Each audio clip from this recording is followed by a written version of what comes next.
그들을 바람 앞에 겨와 같게 하시고 여호와의 천사가 그들을 몰아내게 하소서.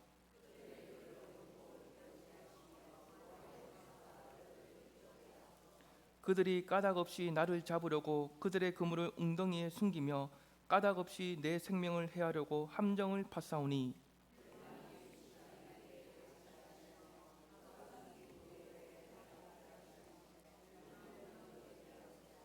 내 영혼이 여호와를 즐거워하며 그의 구원을 기뻐하리로다.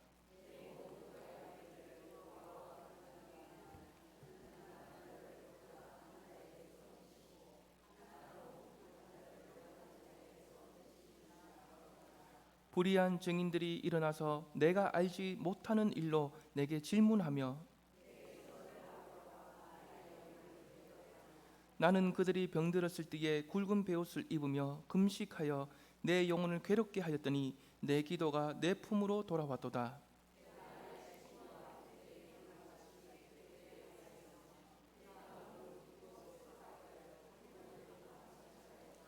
그러나 내가 넘어짐에 그들이 기뻐하여 서로 모이며 불량배가 내가 알지 못하는 중에 모여서 나를 치며 찢기를 맞이 아니하도다.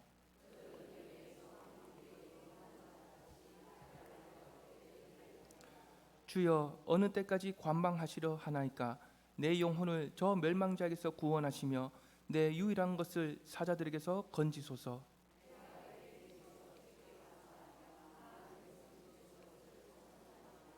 부당하게 나의 원수된 자가 나로 말미암아 기뻐하지 못하게 하시며 까닭 없이 나를 미워하는 자들이 서로 눈짓하지 못하게 하소서.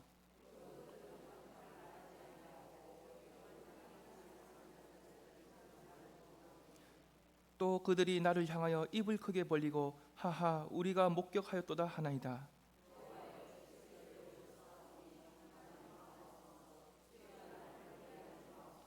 나의 하나님, 나의 주여, 떨치고 깨셔서 나를 공판하시며 나의 송사를 다스리소서.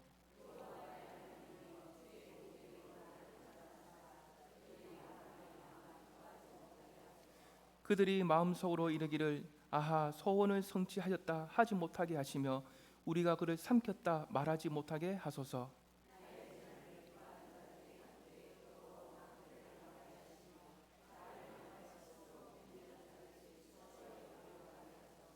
나의 의를 즐거워하는 자들이 기꺼이 노래 부르고 즐거워하게 하시며 그의 종의 평안함을 기뻐하시는 여호와는 위대하시다 하는 말을 그들이 항상 말하게 하소서. 나의 혀가 주의 의를 말하며 종일토록 주를 찬송하리다. 아멘. 사랑하는 여러분, 원래 오늘 함께 읽은 이 말씀을 설교 한 편으로 끝내려고 했어요. 설교 한 편을 끝내려고 했는데 준비하다 보니까 내용이 자꾸 늘어난 거예요. 그러면 그 내용대로 다 하면 오늘 9시 넘어서 마쳐야 될 것 같더라고요. 그래서 두 편으로 나눠서 하려고 합니다. 두 편에서 나눌 건데요, 1절에서 11절까지는 오늘 이 시간에 나누고요, 다음 기회에는 그 나머지 말씀들을 나누려고 합니다. 오늘 함께 말씀을 나누면서 하나님의 크신 위로와 또 충만한 은혜가 저와 여러분에게 가득히 부어지기를 간절히 축복합니다. 사랑 여러분, 다윗이 거인 골리앗과 싸웠던 그 사건을 잘 알고 계시죠? 그 사건을 한번 떠올려 보십시오. 그 싸움에서 누가 이겼습니까? 다윗이 이겼습니다. 다윗. 이때 다윗이 골리앗과 싸워서 다윗이 이기니까 이스라엘 백성들이 어떻게 반응했습니까? 사울이 죽인 자는 천천히요, 다윗은 만만이로다. 골리앗을 죽인 다윗을 이스라엘의 그 영웅으로 지금 떠받들고 있습니다. 그렇다면 사울은 어떻게 반응합니까? 그 말을 듣고 어떻게 반응해요? 심히 불쾌하게. 왜냐하면 이스라엘 왕은 다윗이 아니라 사울이에요. 사울인데 하지만 백성들은 누구를 높이고 있습니까? 다윗을 더 높이고 있습니다. 이때 왕으로 있던 사울의 마음이 어떻겠습니까? 혹시나 자신의 자리가 뺏길까 봐 괜히 불안하고 초조해집니다. 그래서 사울이 어떻게 합니까? 다윗을 향해서 엄청나게 미워하고 질투를 합니다. 시기를 합니다. 더 나아가서 다윗을 잡아 죽이라는 그 명령을 공식적으로 내리게 됩니다. 그런데 여기서 끝이 아니죠. 사울에게 아첨하는 무리들이 있습니다. 그 무리들이 사울에게 가서 그 사울의 분노를, 다윗을 향한 그 분노, 미움을 막 부추기는 온갖 모함과 거짓 고소를 하게 되죠. 이러한 상황에서 다윗은 어쩔 수 없이 도피 생활을 할 수밖에 없었습니다. 바로 이때 지은 씨가 오늘 함께 읽은 이 말씀입니다. 사랑하는 여러분, 한번 이러한 상황에 있는 다윗의 입장을 한번 떠올려 보십시오. 정말 억울하고 고통스럽지 않겠습니까? 마음에 그 큰 비탄함이 있지 않겠습니까? 큰 좌절과 낙심이 생기지 않겠습니까? 오늘날 우리가 이런 경험을 자주 하는 곳이 어디겠습니까? 대표적인 예가 있다면 어디겠습니까? 저는 생각해 보니까 가장 대표적인 곳이 직장일 것 같아요. 직장에서 일을 할 때 나는 정직함과 성실함으로 최선을 다했고, 그래서 직장 동료들에게 인정을 받으면서 그렇게 지내고 있었는데, 어느 날 상사가 괜히 질투를 하는 겁니다. 그래서 어떤 마찰이 일어나거나 또 사람들의 관계에서 하지도 않은 험담을 퍼뜨리거나 또는 정말로 동의할 수 없는 그 이상한 말들을 소문내는 거예요. 이때 우리가 어떻겠습니까? 이런 상황이 되면 어떻겠어요? 정말 큰 상처와 아픔을 경험하거나 또는 그 직장을 힘들게 들어갔는데 잃어버릴까 봐 두려움이 생길 수가 있겠죠. 사랑하는 여러분, 인생을 살아가면서 이러한 문제를 만나게 될 때 여러분들은 어떻게 하시겠습니까? 여러분들이 이러한 입장에 있다면 어떻게 해결해 가시겠습니까? 우리가 어떻게 이 문제를 풀어가야 신앙적으로 풀어가는 겁니까? 오늘 함께 읽은 이 말씀은 이러한 질문들에 대해서 분명하게 답을 제시하고 있다는 거죠. 먼저 1절을 보시면 다윗이 하나님을 향해서 어떻게 말하고 있습니까? 여호와여, 나와 다투는 자와 다투시고 나와 싸우는 자와 싸우소서. 여기서 다툰다라고 할 때는 고소하다, 변론하다 이런 의미가 있습니다. 또 이어서 싸운다라고 할 때는 전투하는 그 자리에서 피가 나도록 싸우는 것, 그걸 의미해요. 자, 그러므로 지금 다윗이 지금 무엇을 하고 있는 것 같습니까? 자신의 억울함과 실패가 있는 자리, 모든 면에서 패배할 수밖에 없는 자리, 그 절망과 낙심의 자리, 바로 그 자리에서 자신을 변호하며 대신 피가 나도록 싸워줄 수 있는 그 능력의 하나님을 그 자리에 초대하고 있다는 겁니다. 바로 이것이 무엇입니까? 하나님의 사람만이 누릴 수 있는 특권이요 영광입니다. 사랑하는 여러분, 세상 사람들이 섬기고 있는 신은 어떻습니까? 움직이지 못하고 어느 한 자리에만 머물고 있는 우상에 불과합니다. 그래서 그 신이 사람에게 찾아오는 것이 아니라 사람이 찾아가야 돼요. 그렇죠? 또 사람들이 그 신에게 찾아가서 무엇을 합니까? 정성을 바치고 또 그 신이 좋아하는 걸 바치면서 비를 맞춥니다.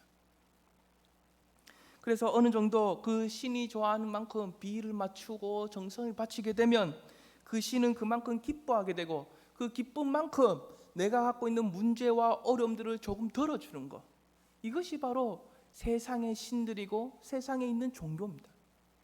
그러나 하나님은 어떤 분이십니까? 우리의 삶에 큰 관심을 갖고 계십니다. 저와 여러분의 삶에 큰 관심을 갖고 먼저 찾아오셔서 만나주시는 분이죠. 그래서 우리를 대신해서 원수들과 싸워주시고 또 우리의 변론과 송사도 대신 맡아서 해결해 주십니다. 그렇다면 그렇게 해주신다는 근거가 무엇일까요? 그 근거가 무엇입니까? 사람의 몸을 입고 이 땅에 오심, 그래서 자기 백성들과 함께 하시고 다스려 가심, 즉 성육신 사건이 그 근거가 되는 겁니다. 사랑하는 여러분, 1절에서 시인은 원수의 공격과 미움을 받아서 큰 어려움을 겪고 있어요. 그 큰 어려움을 겪고 있지만 바로 그 자리에 자신을 대신해서 싸워주고 변론해줄 그 하나님을 초대하고 있습니다. 근데 이어서 2절과 3절을 보시면 시인이 또 어떻게 하고 있습니까? 먼저 2절을 보시면 방패와 손방패를 잡으시고 일어나 나를 도우소서. 또 3절을 보시면 창을 빼사 나를 쫓는 자의 길을 막으시고 또 내 영혼에게 나는 내 구원이라 이르소서라고 합니다. 이것을 종합해서 쉽게 한마디로 표현하자면 원수들의 그 모든 공격, 원수들이 하고 있는 그 모든 공격으로부터 또는 지금 겪고 있는 문제와 어려움을 그 가득한 그 자리에서 실제적인 하나님의 도우심과 보호하심, 이것을 지금 강구하고 있는 겁니다. 원수들이 공격하는 그 자리, 미움을 받고 시기를 받고 또 억울함을 당하고 있는 그 자리, 그 자리에서 하나님의 실제적인 도우심과 보호하심, 이것을 지금 강구하고 있다는 거죠. 사랑하는 여러분, 한번 상상을 해보십시오. 온 하늘이 새까맣게 다 덮을 만큼 원수들의 그 화살이 나에게 막 쏟아지고 있습니다. 지금 나를 향해서 날아오고 있습니다. 내 힘으로는 도저히 그 화살들은 막을 수 없고 단 1도 그 순간에 피할 길도 없습니다. 모든 것이 다 끝난 것만 같고 큰 공포와 두려움이 생겨납니다. 이때 하나님이 어떻게 하십니까? 방패를 들고 위험에 처한 그 시인의 곁으로 쏜살같이 달려가서 다 막아주십니다. 하나님이 다 막아주십니다. 그래서 시인을 향한 그 모든 화살들을 다 막아주실 뿐만 아니라 긴 창을 빼서 시인의 뒤를 쫓고 있는 그 원수들의 길을 다 막아주십니다. 이 틈을 이용해서 시인은 어떻게 할 수 있겠습니까? 위험과 두려움과 문제가 넘치는 그 자리로부터 최대한 멀리 도망쳐서 자신의 생명을 안전하게 지킬 수가 있는 겁니다. 지금 시인은 이러한 의미에서 하나님의 실제적인 도우심과 보호하심 강구하고 있다. 계속해서 4절을 보십시오. 이 악한 원수들이 왜 시인을 쫓고 있습니까? 왜 다윗을 쫓고 있습니까? 무엇 때문에 쫓고 있습니까? 시인의 생명을, 다윗의 생명을 빼앗기 위해서 쫓고 있습니다. 이때 다윗은 그 원수들을 보면서 또 어떤 기도를 하고 있습니까? 4절을 보시면 부끄러워서 수치를 당하게 하시고 또 물러가 낭패를 당하게 하소서. 저 원수들이 수치를 당하게 하시고 부끄러움을 당하게 하시고 낭패를 당하게 하소서라고 기도합니다. 또 이어서 5절을 보시면 바람 앞에 겨워갖게 하여 주시옵소서. 여호와의 천사가 그들을 몰아내어 주십시오라고 기도합니다. 또 6절도 보십시오. 그들의 길을 어둡고 미끄럽게 하시며 여호와의 천사가 그들을 뒤쫓게 하십시오. 4절에서 6절까지를 종합해서 한마디로 말하자면 나를 쫓는 저 원수들이 아주 철저하게 패망을 내서 도망치게 해달라는 겁니다. 사랑하는 여러분, 여기서 우리는 한 가지 질문을 해야 합니다. 그것은 바로 하나님의 사람이 또는 하나님의 사람인 오늘날 저 여러분이 그 성도가 원수를 사랑하지 못할지언정 어떻게 이러한 기도를 할 수 있는가? 하나님의 사람이 어떻게 원수를 사랑할지는 못할지언정 이렇게 패망하게 해달라고 기도를 할 수 있는가? 여러분의 생각은 어떻습니까? 원수를 사랑하는 것과 또 원수를 패망하길 원하는 기도, 이 둘 사이에서 어떤 괴리감이 있고 모순이 있는 것 같지 않습니까? 우리가 이 시인의 기도를 개인에 적용해서 좁은 의미로 보면 그럴 수 있어. 하지만 좀 더 넓은 의미로 본다면 충분히 우리가 이것을 풀어가고 이해할 수가 있습니다. 사랑하는 여러분, 이 시인은 다윗입니다. 다윗은 어떤 사람입니까?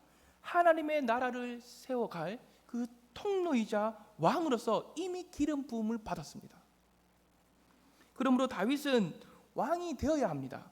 하나님 나라를 세워가야만 합니다. 하나님의 선택하신 뜻과 계획을 이루는 것은 그렇게 되어야만 이루어가는 겁니다. 우리가 이러한 관점으로 볼 때 사울과 그를 따르는 무리들이 다윗을 대적하는 것, 이것은 다윗 한 사람만 대적하는 것이 아니더라는 거죠. 다윗을 선택하여 기름을 부어주시는 하나님, 다윗을 통한 하나님의 계획, 다윗을 통해서 세워져 갈 하나님의 나라, 이 모든 것을 다 포함해서 사울과 또 그를 따르는 무리들은 대적하고 있다는 거죠. 그래서 다윗은 어떻게 하고 있습니까? 그들을 패망하길 원하는 기도를 하고 있는 겁니다. 이러한 의미에서 그런 기도를 하고 있는 거예요. 이어서 7절을 보십시오. 다윗이 또 어떻게 기도하고 있습니까? 그들이 까닭 없이 나를 잡으려고 그들의 그물을 웅덩이에 숨기며 까닭 없이 내 생명을 해하려고 함정을 팠다 하라고. 즉 나에게 아무런 잘못이 없는데도 원수들의 미움과 대적을 받을 만한 그 어떠한 이유가 없음에도 불구하고 나를 그렇게 미워하고 질투하고 대적하고 있다는 겁니다. 사랑하는 여러분, 다윗이 실제로 했던 일이 뭡니까? 미움받을 일이 없어요. 뭘 했습니까? 골리앗과 블레셋 군사들의 그 위협으로부터 이스라엘 백성들과 군사들이 온갖 멸시와 조롱을 받고 큰 두려움과 공포에 빠져서 덜덜 떨고 있을 때 어린 다윗은 여호와 하나님의 이름으로 담대히 나아가서 이스라엘 백성과 군사들을 구원했던 거, 이 일밖에 없습니다. 그런데 바로 이 시점에서 다윗은 억울한 누명을 쓰게 되고 쫓김을 당하게 됩니다. 생명의 위협도 받게 됩니다. 마치 우리 주님처럼 아무런 이유와 잘못이 없지만, 어떠한 죄도 없지만 십자가의 고난을 받으셨던 것처럼, 주님이 아무 죄도 없이 십자가의 고난을 받으셨던 것처럼 지금 다윗도 역시 무고한 상태에서 고난을 받고 있다. 이러한 다윗의 모습과 상황을 신약에 있는 말씀으로 표현한다면 어떻게 할 수 있을까? 곰곰이 고민하면서 묵상을 해봤어요. 이렇게 표현할 수 있을 것 같습니다. 의를 위하여 박해를 받는 사람이 복이 있다. 의를 위하여, 하나님이 세워가실 그 나라, 하나님의 백성들 위해서 수고하는 다윗, 의를 위하여 박해를 받는 것. 또 마태복음 6장 33절에 의하면 그의 나라와 그의 의를 구하는 과정에서 박해를 받고 있다. 우리는 이렇게 평가할 수가 있겠죠. 제가 말하고자 하는 것은 원수들을 패망하게 해달라고 하는 이 다윗의 기도, 이 기도는 다윗 자신의 개인적인 감정과 복수심에서 하는 것이 아니더라는 겁니다. 그의 나라와 그의 의가 실현되기를 원하는 너무나 정의로운 기도였다는 겁니다. 사랑하는 여러분, 하나님이 악한 원수를 대하실 때 일반적인 보편적인 방법이 있습니다. 그 방법이 뭡니까? 어느 일정 기간 동안 내버려 두십니다. 너 마음대로 해봐라. 너 마음대로 죄 지어봐라. 너 마음대로 악한 짓 해봐라. 일정 기간 동안 내버려 두십니다. 때로는 하나님의 백성들을 마음껏 핍박하도록, 마치 사울을 따르는 무리들이 다윗을 핍박하듯이 내버려 두십니다. 그러나 어느 일정 기간이 다 차게 되면, 결정적인 상황이 되게 되면 원수들이 악한 마음으로 파놓은 함정에, 자신이 파놓은 함정에 스스로 빠져버리게 됩니다. 이것이 하나님의 형벌이에요. 이와 관련해서 시편 34편 21절은 이렇게 기록하고 있습니다. 악이 악인을 죽일 것이라. 악이 악인을 죽일 것이라. 의인을 미워하는 자는 벌을 받으리로다. 의인을 미워하는 자는 벌을 받으리로다. 즉, 악한 원수들이 의인을 애워싸고 또 날마다 번성하는 것처럼 보이지만, 어느 일정 기간 동안은 그렇게 보일 수는 있지만, 의인들은 늘 악인들에게 쫓겨다니고 핍박을 받는 것처럼 어느 일정 기간 동안은 보일 수 있지만, 하나님이 정해놓으신 그 어느 일정 기간이 다 차게 되면 그 원수들은 자신들이 쌓아온 죄악으로 인해서 망하게 된다. 바로 이것이 그들을 향한 하나님의 형벌이고, 하나님이 보편적으로 악인들을 향한, 원수들을 향한 일반적인 방법입니다. 사랑하는 여러분, 9절을 한번 보십시오. 다윗이 또 무엇을 하고 있습니까? 원수들의 패망을 위하여 간절히 기도하다가 갑자기 뜬금없이 뭘 하고 있죠? 하나님을 즐거워하며 감사하는 기도와 찬양을 하고 있습니다. 저들을 패망하게 해주십시오라고 막 그렇게 간절하게 기도하다가 갑자기 감사와 감격이 찬 그 기도를 하고 있습니다. 그 이유가 뭡니까? 왜 그렇게 하고 있을까요? 자신의 모든 문제, 어려움, 억울함, 이것을 하나님께 다 앞에 나가서 다 쏟아내고 아래는 그 과정에서 어떻게 되는 겁니까? 조금씩 회복의 역사가 일어나는 겁니다. 기도의 자리에서. 그래서 10절을 보시면 하나님을 향한 찬양과 감사에 뭐까지 참여하고 있어요? 자신의 뼈까지 그 감사와 찬양에 참여시키고 있습니다. 그죠? 즉, 자신의 몸을 지탱하는 그 핵심인 그 뼛속까지도 하나님께서 지키시고 보호하심, 이것을 찬양으로, 감사로 영광을 돌리고 있는 거죠. 계속해서 10절을 보시면 한 가지 분명한 것이 있습니다. 뭡니까? 지금 시인이 강한 그 원수들에게 둘러싸여서 너무나 가난하고 궁핍한 가운데 있지만 아무도 도와줄 사람이 없고 자신의 생명도 유지할 수 없는 그 긴박한 상황에 있지만 바로 그 자리에서 하나님을 깊이 만나는 그 경험을 하고 있다는 겁니다. 사랑 여러분, 강한 원수들과 어려움과 억울함과 상처가 가득한 그 치열한 삶의 자리에서 가난하고 궁핍하고 연약한 자를 도우시는 그 하나님을 깊이 만나는 그 경험을 하고 계십니까?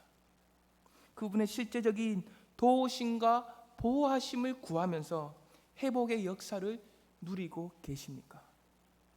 우리가 기억할 것은 예수 그리스도의 피로 맺은 언약, 그 언약을 내가 믿음으로 소유하고 있다면 내가 가난하고 궁핍할 때 하나님이 풍성하게 채워주시고 나의 연약함과 부족한 가운데 하나님이 도우시고 보호하시고 또 내가 두려움에 빠져서 심히 떨고 있을 때 하나님의 참된 평안을 주시는 것, 이 모든 것은 무엇입니까? 하나님의 책임이자 의무입니다.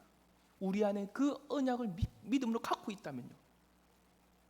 사랑 여러분, 내 심령이 너무나 가난하고 궁핍하지만 내 존재도 너무나 연약하고 부족하지만 그래서 두렵고 떨림도 있지만 바로 그 자리에 하나님을 깊이 경험하고 있습니까? 그래서 이 모든 것이 나의 결격 사유가 아니라 나의 문제가 아니라 더 풍성한 은혜를 바라보게 하는 그 영적인 눈이 열리고 있습니까? 예수 그리스도를 믿는다는 것은 이 모든 것을 실제로 누릴 수 있다는 말과 동일합니다. 사랑 여러분, 우리가 정말로 풀 수 없는 문제와 어려움, 상처, 억울함, 이것을 가지고 하나님께 나아가서 기도를 하다 보면 그 모든 것들이 어떻게 됩니까? 전혀 다른 관점에서 바라보게 됩니다. 다시 말하자면 그 문제와 어려움과 상처들이 나를 너무나 상하게 하고 막 짓누르는 것처럼 그렇게 보였지만 전혀 이해할 수 없고 전혀 해결할 수 없는 거라고 생각해 왔지만 기도하고 또 기도하는 중에 이래서 하나님이 고난을 주셨구나. 이래서 그때 하나님이 그러한 시련을 허락해 주셨구나. 이것을 깨닫게 된 겁니다. 아멘이십니까? 하나님의 크신, 그리고 그 깨달음을 얻을 뿐만 아니라 하나님의 크신 위로를 그 자리에서 경험하면서 새로운 희망을 얻고 또 확신도 가지게 되는 겁니다. 하나님에 대한 확신, 그걸 그때서 누리게 되는 거죠. 내 삶에 꽉 막혀있던 것이 뚫리게 되고 꽁꽁 묶였던 것도 슥 풀어지게 되는 겁니다. 기도의 자리에서, 한마디로 말하자면 기도의 자리에서 회복의 역사를 경험할 수 있다는 겁니다. 우리가 이러한 관점을 볼 때 정말 힘들고 어려울수록, 정말로 억울하고 상처가 많을수록 힘을 써야 하는 것은 하나님 앞에 나아가서 있는 그대로 기도하는 겁니다.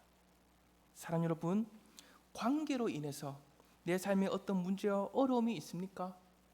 사람들이 내 뒤에서 거짓된 험담과 이상한 소문을 하는 사람들이 있습니까? 여기서 우리가 꼭 기억할 것은 이러한 것들에 내 마음이 빼앗겨서는 안 된다는 것.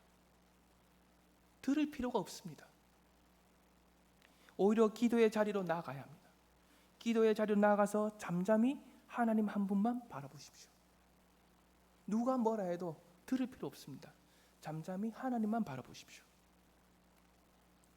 또 그 기도의 자리에서 내가 철저히 엎드려져서 죽어야 합니다. 철저히 엎드려서 나는 죽고 하나님만 일을 하시도록 맡겨야 합니다. 내가 하는 게 아닙니다. 내가 복수하는 게 아닙니다. 내가 받은 대로 대갚아 주는 것이 아닙니다. 나는 그 자리에서 죽고 하나님이 일을 행하시도록 맡겨야 합니다. 왜냐하면 하나님이 나를 대신해서 치열하게 싸우시며 변호해 주실 것이기 때문에, 나를 보호하시며 지켜주실 것이기 때문에, 나보다 나를 더 잘 지켜주실 것이기 때문에 모든 원수들에게 가장 공의로운 방법으로 되돌려 주실 것이기 때문에 우리가 이러한 관점을 볼 때 신앙의 성숙함이란 무엇입니까? 나를 억울하게 하고 상처를 준 그 원수를 찾아가서 그대로 갚아주는 것이 아닙니다. 그죠? 그대로 갚아주는 것이 아니에요. 그런데 교회 다니는 사람들 중에 그런 사람이 참 많은 것 같아요. 안 돼요. 내가 받은 그대로 되돌려 주면 안 됩니다. 재판장이신 하나님만 바라보면서 내 할 도리는 끝없이 행하기를 원하는 겁니다. 참 안타까운 것은 어느 날 교회를 다니는 일부 사람들 중에 이러한 성숙함이 너무나 부족해서 또는 얄팍한 신앙을 가지고 있어서 하나님의 하나님 되심, 하나님의 보호하심과 지켜주심, 그 어려운 상황에서 도와주심을 경험하지 못한 경우가 많습니다. 손으로 악을 이겨가는 경험도 상당히 부족해요. 사랑 여러분, 참된 성도는요, 세상 사람들처럼 받은 대로 갚아주는 그런 존재가 아닙니다. 모든 문제와 상처와 억울함을 하나님께 나가서 그대로 아뢰고, 또한 그 과정에서 더욱더 성숙한 신앙으로 다져가는 그러한 존재가 성도입니다.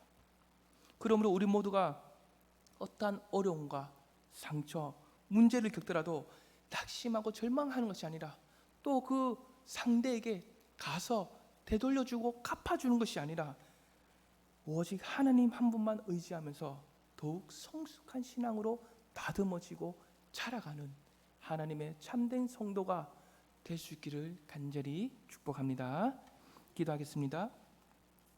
자비롭고 은혜가 풍성하신 하나님 아버지, 우리가 아무런 잘못을 하지 않아도 마치 사울에게 쫓기는 다윗처럼 때로는 누군가로부터 질투와 미움을 받고 때로는 하지도 않은 험담을 들을 때도 있습니다. 그때마다 너무나 속상하고 억울하지만 이러한 것에 우리의 마음이 빼앗기지 않도록 도와주시옵소서. 우리의 마음 중심을 지켜주시옵소서. 또한 개인적인 감정과 복수심으로 대갚아주기보다 바로 그 자리에서 우리 자신을 철저히 죽고 오직 아버지의 공의와 도우심을 강구할 수 있도록 인도하여 주시옵소서. 그래서 우리를 위하여 대신 싸우시고 변론하시는 아버지 품 안에서 다시 일어나는 회복과 선으로 악을 이겨가는 그 은혜를 우리의 인생에 가득히 넘쳐나고 누릴 수 있도록 도와주시옵소서. 살아계신 우리 주 예수 그리스도 이름으로 기도드립니다. 아멘. 네, 이제